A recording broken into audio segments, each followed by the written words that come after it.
Selamat siang dan selamat datang di Tehminar by Kren. Perkenalkan kembali, saya Sheila yang akan menjadi moderator untuk Tehminar hari ini, sekaligus mewakili Kren Indonesia. Dan pastinya kali ini Kren melaksanakan Tehminar bertemakan Begin Your Journey as Content Creator. Oke, pasti teman-teman juga udah nggak asing ya dengan profesi content creator. Content creator adalah seseorang yang menciptakan materi konten berbagai bentuk yang dimuat dalam platform digital dengan tujuan hiburan ataupun bisnis ya. Lalu apa saja sih pekerjaan content creator dan bagaimana peluangnya ke depan atau di masa depan terkait profesi ini? Oke, tanpa berlama-lama lagi, saya akan masuk ke sesi presentasi yang pertama. So langsung saja kita panggilkan, ini dia Kak Azhar Suwardi, seorang content creator. Silakan Kak Azhar, waktu dan tempatnya. Jadi saya mau sepengalaman saya akan sharing ke kalian, khususnya di platform Instagram ya, karena saya banyak mendapatkan benefit dari sana. Nah, tapi saya akan menjelaskan gimana caranya. Ini akan judulnya saya How to Make Cuan on Instagram. Ada 3 hal sebenarnya yang paling fundamental yang bisa kalian pelajarin. Yang pertama personal branding, dan yang kedua adalah target market, yang ketiga adalah konsisten. Oke, personal branding. Di awal itu saya pahami hanya 2, yaitu yang pertama, 1, apa yang kalian ingin tonjolkan. Berarti apa nih yang pengen kita mau tonjolkan nih? Mau dilihat seperti apa? Misalkan kita mau tonjolkan sisi humoris kita, atau sisi edukatif kita, atau sisi dimana kita tuh jahil orangnya apa segala macam. Nah, itu ya apa yang kalian ingin tonjolkan. Nah, yang kedua, apa yang kalian mau seperti apa dilihat orang atau mereka. Mereka ini yang saya sebut itu adalah target market kalian atau audience kalian. Nah, pertanyaannya adalah gimana caranya menentukan personal branding kita. Kalau saya simpel aja, saya nggak mau terlalu muluk-muluk. Kalian apa ya? Kalian menggunakan kepribadian kalian di real life. Tapi nggak semua yang ada di real life tuh kita harus liatin di sosial media, enggak. Jadi kalau pesan saya, kalau misalkan kalian mau nentuin personal branding, kalian ambil aja salah satu karakter di personal kalian dan kalian harus nyaman. Nah, yang kedua yaitu adalah target market. Target marketnya tuh harus spesifik. Ada beberapa benefit yang bisa saya sebutkan ke kalian kalau misalkan kalian udah tahu bener-bener target market kalian tuh apa. Yang pertama, ide konten kalian tuh nggak bakalan habis-habis. Bisa lebih spesifik kalau misalkan kalian mau lebih jauh ya mengetahui target market kalian. Misalkan umurnya berapa, gendernya siapa. Yang kedua nih, masalahnya apa. Kebanyakan masalah itu menjadi peluang ide konten buat kita. Nah, makanya kalau kalian mau buat konten nih, kalian harus cari masalah dulu dari target market kalian. Dan beberapa orang atau yang udah sukses lah di Instagram ya, followersnya udah ratusan, itu satu hal yang paling ditekankan mereka adalah kalian harus pahami target market kalian dan harus validasi apakah memang benar orang yang nge-follow kalian itu memang butuh konten yang kalian buat. Nah, yang ketiga adalah apa yang mereka butuhkan, konten apa yang mereka butuhkan. Misalkan mereka butuhkan trik-trik megang handphone atau trik-trik moto dengan angle ini apa segala macam. Kalian harus tanya dulu nih, istilahnya validasi dulu apakah benar mereka butuh seperti itu. Dengan cara simpelnya kalian tulis di story kalian, tulis question box gitu. Misalkan apa sih yang kalian hadapi ketika mau lagi moto pakai handphone, apa kendalanya. Ya di situ kan akan banyak interaksi, tapi ya memang di awal tuh pasti mereka akan nggak notice kalian gitu. Makanya dengan salah satu cara untuk kalian dinotis itu adalah membuat konten sesuai dengan apa yang mereka butuhkan gitu. Jadi kalian harus tahu dulu nih, kira-kira umur segini, hobinya segini atau apa segala macam, mereka masalahnya apa ya. Nah, yang ketiga,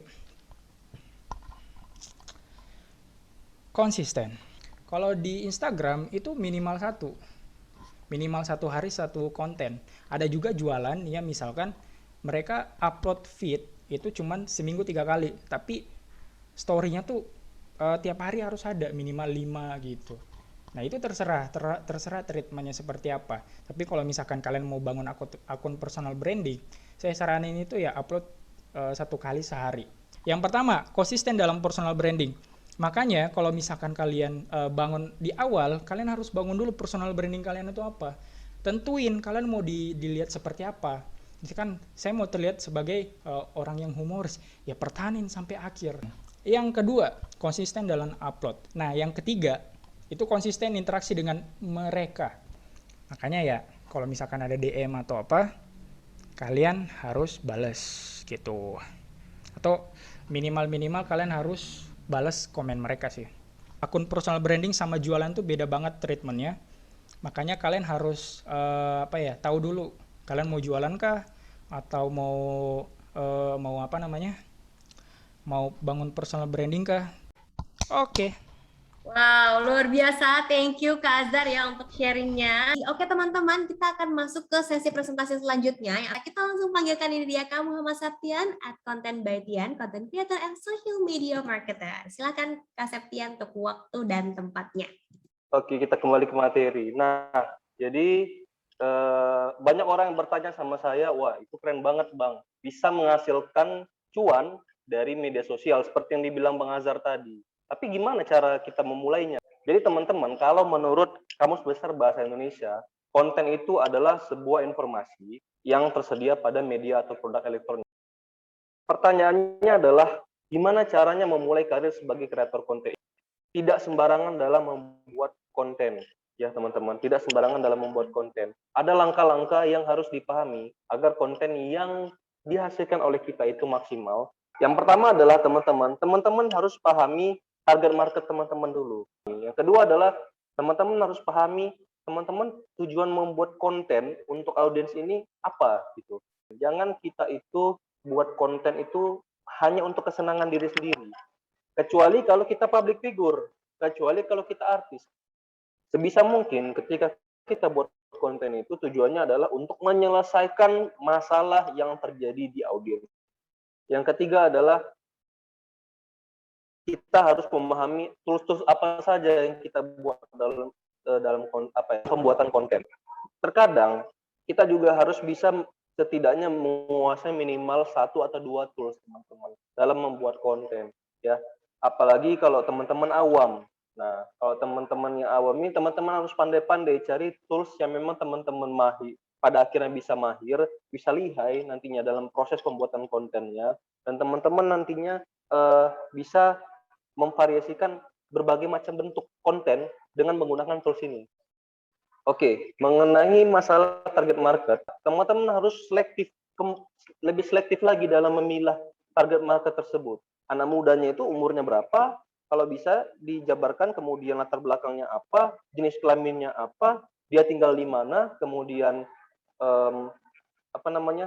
apa saja hal-hal yang menjadi hambatan dia dan lain sebagainya. Dari target market tadi, teman-teman harus pahami bagaimana profil dan visual persona audiensnya teman-teman. Baru nanti dari situ dikembangkan lagi, di breakdown lagi sampai betul-betul detail misalnya seperti itu. Jadi nggak bisa dipukul rata. Itu yang pertama. Yang kedua adalah teman-teman harus bisa menggambarkan secara detail audiens yang teman-teman ingin selesaikan. Nah, itu adalah bagian dari proses breakdown masalah tadi. Oke. Nah, kita juga harus bisa memahami tujuan kita menjadi seorang kreator konten. Nah, apa aja tujuannya? Nah, di sini yang saya paparkan adalah yang pertama meningkatkan brand awareness, jelas, terutama bagi pemilik bisnis. Yang kedua adalah meningkatkan personal branding, jelas. Nah, saya tidak langsung ketika kita sudah membangun brand awareness kepada audiens, nah maka nantinya audiens itu kan akan mengenal kita nih jadinya. Ya maka nanti ketika mereka mengenal kita, ya mereka pasti akan ingat kita dong. Nah, dan nantinya berimbas kemana? Ke peningkatan konversi penjualan atau konversi sales. Tools pembuatan konten kreatif, ya, atau teman-teman mau menjadi kreator konten, apa-apa aja tools yang bisa digunakan, ya. Banyak macamnya. Kalau saya pakai Canva, teman-teman. Dari awal saya mulai sampai sekarang saya pakai Canva. Dan ini bisa digunakan oleh orang awam sekalipun. Tinggal bagaimana belajar memvariasikan jenis-jenis kontennya. Kalau teman-teman mau yang lebih pro, pakai Photoshop. Ini kalau untuk Adobe Illustrator juga bisa, kalau Premiere Pro untuk video ya. Untuk memahami itu semua, pastinya kita ada proses. Gimana cara bangun prosesnya untuk teman-teman? Nah, teman-teman harus pahami keunggulan teman-teman. Dan itu bisa digambarkan gambarkan dalam skema kuadran. Yang kedua adalah cari pembeda dan keunikan yang berasal dari diri Anda. Ya, pasti ada itu uniqueness dari diri teman-teman. Itu yang ditonjolkan kalau bisa. Ya, kemudian apakah teman-teman bisa lebih baik daripada kompetitor dan gimana cara memaksimalkannya, ya. Dan yang keempat adalah bangun personal branding yang kuat, maka akan menghasilkan audiens yang loyal. Seperti yang saya bilang tadi, kalau personal branding udah kuat, percayalah teman-teman mau jual apapun, mau sharing apapun, mau bahas apapun, pasti interaksinya bakalan banyak dan bakalan bagus gitu. Nah, untuk pendekatan kompetitor ini apa aja cara yang bisa dilakukan? Nah, pertama adalah bagaimana kita bisa menonjolkan uniqueness dari diri kita terhadap kompetitor. Kemudian apa langkah konkret Anda untuk menjangkau audiens. Kemudian menjadi seorang kreator konten itu sangat membantu membangun brand awareness, sehingga kita bisa menyelesaikan masalah dan memberikan solusi untuk audiens kita. Saya rasa demikian untuk penjelasan dari saya yang mungkin bisa dikatakan sebagai pengantar. Terima kasih, selamat siang, dan saya kembalikan pada moderator. Wow, luar biasa. Thank you Kak Septian. Kita akan masuk lagi ya ke sesi yang nggak kalah seru ya sebelum kita masuk ke sesi panel discussion. Langsung saja kita panggilkan, ini dia Kak Tegar Bangun Wibawa. Silakan Kak Tegar untuk waktu dan tempatnya. Untuk jadi konten kreator itu tidak harus kita yang menjadi konten kreatornya, gitu, harus muncul dan lain-lain. Tapi ada peluang-peluang juga kita menjadi konten kreator untuk di belakang layar. Nah, saya ngomongin lagi tema Indonesia itu, jadi model bisnisnya seperti apa? Ada 3 pilar tema Indonesia, nanti akan saya jelaskan satu-satu. Ini artinya nanti akan kelihatan gimana sih cara orang di belakang layar tema Indonesia di bawah saya itu membangun suatu konten yang akhirnya awareness-nya bisa sampai dengan positioning sekarang. Ya, pertama ada production house, lalu ada YouTube channel dan sosial media, lalu ada talent management yang menurut saya ini adalah potensi bisnis juga di balik dari sebuah konten kreator, gitu ya. Oke, pertama adalah kita lihat dulu top kategori konten itu. Kalau teman-teman mau bikin konten, pahami dulu misalkan top kategori konten itu apa sih yang selalu masuk dalam trending atau yang paling banyak penontonnya itu apa sih, gitu ya. Tolong di-poinin dulu aja sama teman-teman. Segampang itu, misalkan vlog, ada podcast, ada apapun itu. Pokoknya intinya kasih 5 besar top kategori konten menurut teman-teman yang bisa dieksekusi sama teman-teman ataupun teman-teman menjadi konten kreator di sebuah PH atau perusahaan, gitu ya. Setelah ditentukan, gitu ya, top kategori konten itu apa, setelah itu menyiapkan strategi kreatif. Kenapa saya bilang ini ada strategi kreatif momentum? Setiap apapun yang kita kaitkan dengan momentum yang ada, itu pasti akan mendatangkan penonton walaupun sedikit ataupun banyak.